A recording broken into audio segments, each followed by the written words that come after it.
কথায় আছে পেট শান্তি তো দুনিয়া শান্তি। আজকে ভাতের পরিবর্তে পিঠা লইলাম, দিয়ে পিঠা খায় নি পেটটা শান্তি করতে পারি। এই অশান্তির জন্য একমাত্র দায়ীকে জানে বিমান। বিমান যদি আজকে আমার বালা করে খানা দিত, তাইলে ওই বিমান থেকে পেটটা শান্তি করে বাড়িতে নিয়ে এসে পারতাম, এখনো পর্যন্ত পেটটা শান্তি থাকতো। দেখি পিঠা খায় নি পেটটা শান্তি করতে পারি।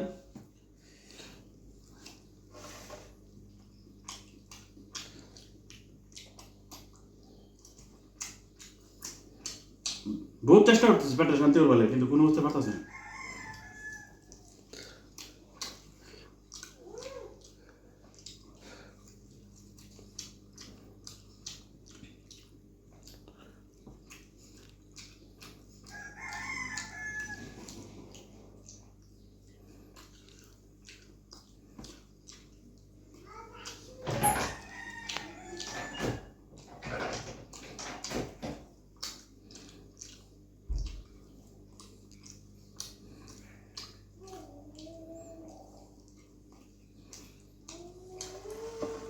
পিঠা খাইলাম, দেরি পেটটা নিয়ে শান্তি লাগতেছে না। এই পিঠা খাই আমার পেটটা শান্তি লাগতেছে না। জানি না কি খাইলে যে পেটটা শান্তি লাগবো। আপনাদের কাছে যদি কোনো আইডিয়া থেকে দেয়, আমার একটা আইডিয়া দেন যে পেটটা কিভাবে শান্তি করতে পারে।